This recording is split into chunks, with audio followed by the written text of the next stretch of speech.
you want a micro iron farm that is really easy to make, takes almost no footprint, and yet still gives you up to about 5 stacks of iron per hour, and is completely modular so you could expand it to get loads? I'm going to show you how.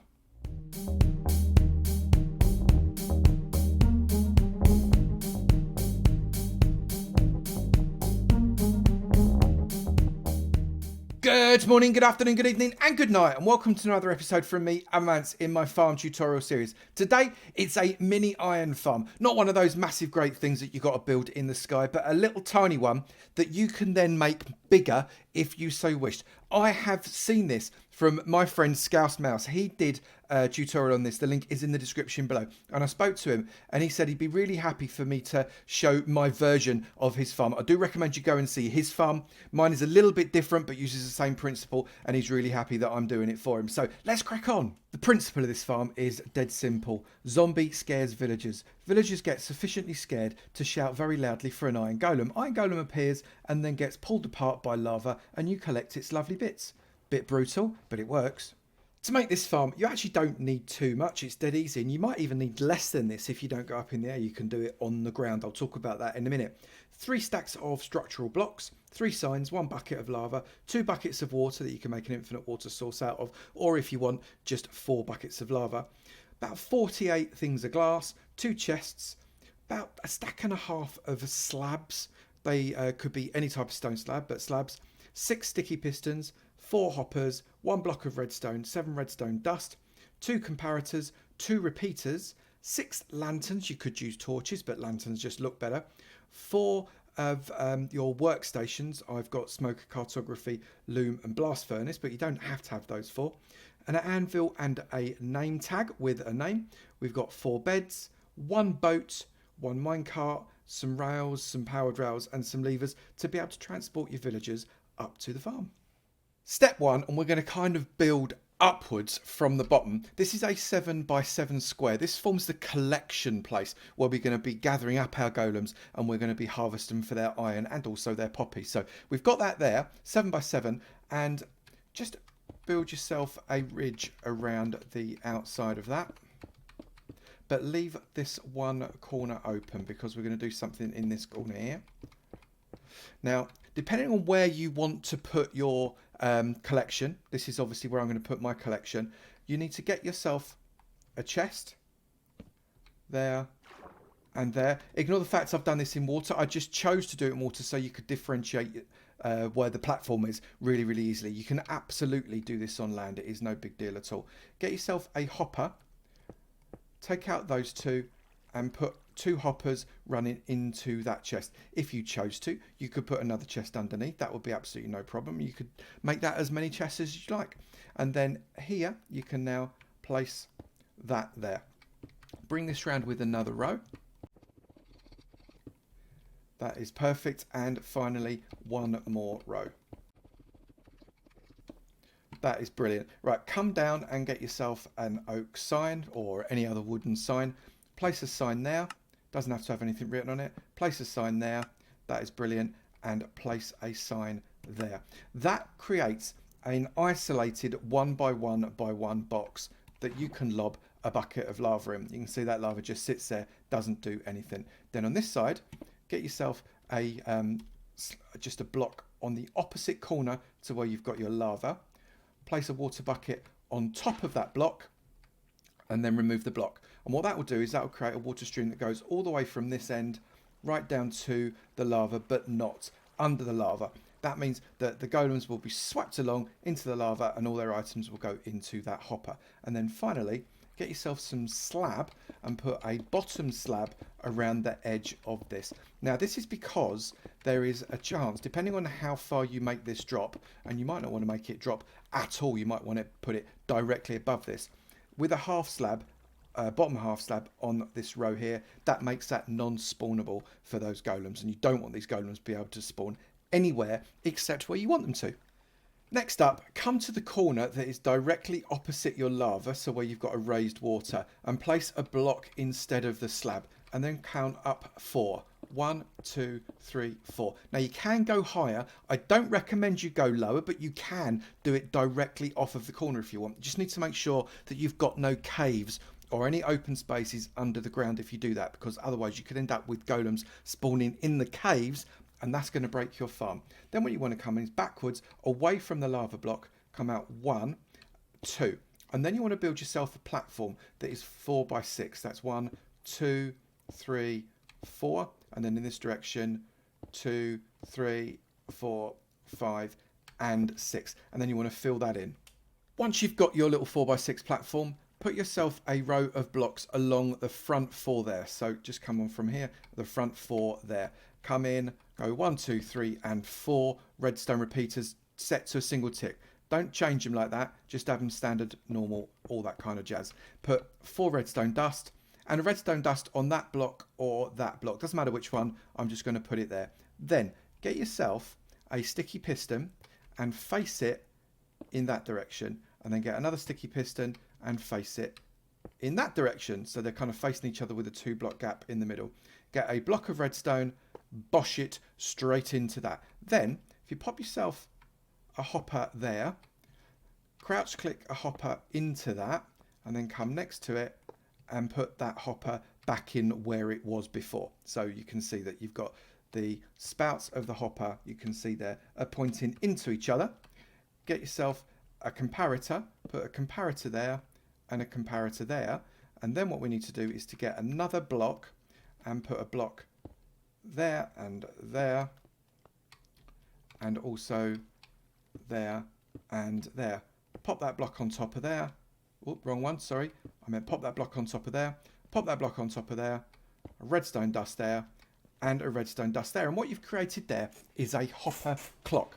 And the more items that you put into this hopper clock, the more that this, or slower, this redstone block will be moved in front of this redstone line and then taken away from it. This is a classic Etho hopper clock created by the absolutely superb Etho. So if I come in and pop that there, you can see that immediately pushes that across, and eventually what will happen is when those blocks basically run out, the power will switch from one hopper to the other, and that will pop that across like that, and you can see, and that will wait for the bits and pieces to go into the other hopper, and it will flip back, and you basically get a timed pulse, and that's exactly what we're after.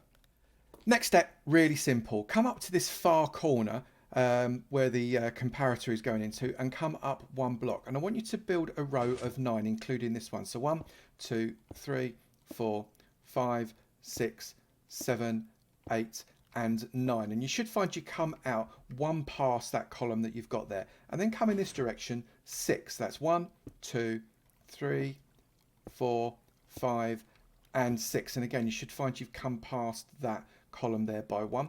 Come back this way and basically create a rectangle and fill it in as a single platform. However, do not fill in the space above this row here. So keep this row completely empty like that. So we've got our platform with our little dent in it. Build yourself a little wall all the way around. Ignore the dent still. Come all the way around this side. Whoops. Here. Just 1 high. And then put in a row of blocks here. Just the side of the dent like that. That is perfect. And then what I want you to do is bring a row of glass all the way around the entire system. So 1, 2, 3, 4, 5, 6, 7, 8, and 9, and then ring it all the way around. Now what that gives you is 2 separate compartments. This compartment here, and then this smaller compartment here. This smaller compartment here, this is not going to get any deeper. It is as deep as we want it. That's fabulous. Get yourself your slab and place a slab across here like that. That will remind you not to go any deeper. Also, get yourself some lanterns and place a lantern there and there. That ensures that there's enough light in that side here to not cause you any problems of mobs actually spawning inside, because that would be just not something you would want to happen. Then on this side, get yourself some more glass and raise this side up to here, but don't do that other one there, all the way around so as you've got 2 high glass. Place yourself, whoops, place yourself your slabs over that part like that. That is perfect. Then inside, what I want you to do is get 4 sticky pistons and place sticky pistons on those blocks where you left the gap, and then place another block over the top of the sticky pistons. Now what that's going to do is that's going to create an up and down, open and shut portal. So as you've got a 1 block gap opening up the small chamber into the large chamber, and then it gets blocked off by the sticky pistons pushing the blocks in the way. That's perfect. From inside here, get yourself your beds. You want 1, 2, 3, 4 beds like that. Knock out these 4 blocks because you don't want them, and in there put in 4 different workstations. I'm using a loom, a smoker, a blast furnace and a cartography table for no reason other than the fact that I wanted to. That's what I wanted to use. And then what I like to do, this is really quite optional, you could put a bottom half slab in here if you wish to, but I put 4 lanterns across there to make sure this area is super lit up and there is no danger of anything spawning. Then place another row of glass across there and another row of bottom half slabs all over the top of this here like this. Now we are going to open this up very shortly to put some villagers in it, obviously, otherwise it ain't going to work, but for now let's get it all closed up because you want it contained. That is the pod completely finished. All the redstone, everything is done. All we need now to do is bring in a zombie and some villagers, but we do also need a platform that the Iron Golems are going to spawn onto, and that comes here on this side right here. Now what we're going to do, this platform is going to overhang this edge here, you can see, and it's going to overhang it in a way that means that when the golems fall, they don't fall onto the edge of the unit. So it's going to come, that's level, so it's going to come 1, 2 and 3. So you can see that platform, that 1, 2, 3 wide platform is directly over the middle of this, and there is no way any Iron Golems could ever fall anywhere but in the pit. And then we build this platform up all the way along until it is in line with the back of that, and we come along this way and build out an outer edge. So we've got a 3 wide platform and we get our water. Put a water bucket there, a water bucket there. That creates an infinite water stream that goes all the way along here, but not over, because this is 8 long and that's how long water drifts for. If you were to drift in there, you would fall directly into the pit, and that's what we're after. Bottom slab all along the edge of this, because those blocks are also spawnable by the golem, so you don't want those to end up spawning anything whatsoever. So they are half slabs. That is a completely finished system. Now all we need to do is put in the villagers and also the zombie. But what's worth mentioning is if you wanted to extend this out to a, multiple pods, all you need to do if you want to have just one hopper timer is extend this redstone line. This is why I've got the redstone underneath the platform, because it's a lot easier to extend the redstone line from underneath than it would be from on top. So what you could do is you could put a second pod on the side here, or you could put another pod on the side here. You'd need to expand your collection chamber, but that's absolutely fine. Let's get ourselves some villagers and a zombie. Now, a lot of people get worried about how to get your villager into these pods, and it's actually very, very simple. Grab yourself a boat and find yourself a villager. If you pop the boat down next to the villager, as a result of its hitbox overlapping that of the boat, will get into the boat. You can then get in the boat as well, and you can row it across land or sea right next to your farm. Then get yourself a track and put the track so as it runs all the way up and into the top of your farm. Don't worry about some kind of way to get the villager out. You don't need it. Just let the villager drop directly into the farm and then break the minecart that the villager sat in, and it'll be in the farm. If you get 2 in there, you can breed them up, or you could transport 4 if you like, but you must have 4 villagers in this farm for it to work. I, however, am in creative, so I'm going to bung them in using an egg because I can. So inside we go.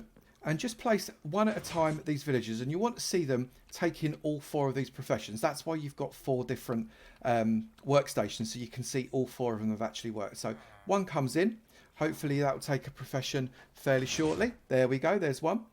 There is another, Hopefully that will take a profession in a second as well. There's a third. And finally, we're looking for a cartographer. Where's that cartographer? And there he is. We've got 4 villagers with 4 different professions, which means they've linked up with all 4 of these workstations. That's perfect. They will now work happily. Let's seal them in for all eternity. Next comes the zombie. First off, create yourself a name tag using an anvil. You can get name tags in chests, in dungeons and things like that. And what you want to do is pop the name tag in that hole and create yourself just any name that you think would be appropriate for a zombie. I'm going to call this zombie Dirty Gertie because it doesn't have to be a boy zombie. It could be a girl zombie. So we can use that to label the zombie in a moment. Get rid of your anvil. And then, again, getting a zombie into the farm isn't as hard as you think. What you need to be able to do is just build up a set of steps that come up to this farm and then get the zombie to follow you in. Nothing more complicated than that. They will fall into the trap and then you can label them. Like last time, I have got a spawn egg because I'm in creative. Make sure that you pop your zombie in there nice and quickly, get it labelled, and then don't let it catch fire, so cover it up with those. You'll see inside now we've got the mechanism that we require for this fella to work. Those villagers are not worried while those blocks are up. The zombie's not interested while those blocks are up. However, when those blocks go down, those villagers get a little bit fretful and the zombie gets quite interested in wanting to eat their face. Dirty Gertie, you're a nasty person. Now this farm will need to prime, and what that means is all of these villagers must have worked and slept for them to start to generate iron golems, and they haven't done that yet, so no iron golems are going to spawn quite yet. So what I'm going to do, I'm going to allow this to prime, and once it's primed we'll start to see some golems coming out, and then when we start to see some golems coming out, that's the point at which we'll be able to start measuring how effective this farm is. And our first iron golem has just spawned. Literally, the guys just literally got into bed. And the second they got into bed and then the blocks came down, the iron golem immediately spawned. And that is our first one. We can show you that there. First one. Nothing in the chest as yet. But as soon as that iron golem dies, that is going to pop what we need. That sweet, sweet iron and a couple of poppies as well. Brilliant. So now what we're going to do is we're going to let this roll for an hour. And we're going to see how much we physically get out of it. So let's just remove those items so we start from cold. And we'll see how we go. Let's go.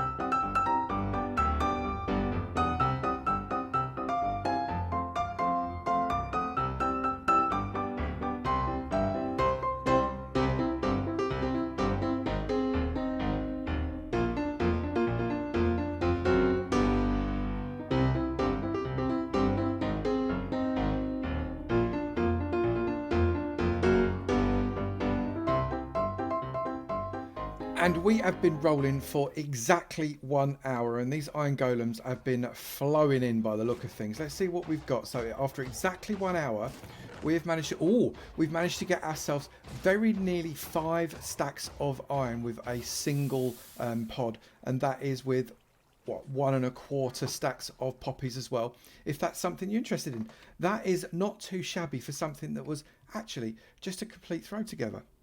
This is a super easy farm to make. So again, a big mention and shout out to ScouseMouse, who came up with the initial concepts of the up and down 4 villager bloody blah bit. Go and see his video. It is in the description below. He did come up with this. So you should absolutely go and make sure you go and have a look and see how he did it, which was a little bit different to me. If you have enjoyed this video, please do remember to slap that like button. It'd be great to know you're enjoying it, and I will keep on making them. And also, if you've not done it already, please do hit that subscribe button. It'd be great to see you in my sub club, and I look forward to seeing you in another video. You take it easy now. Bye. There goes another one.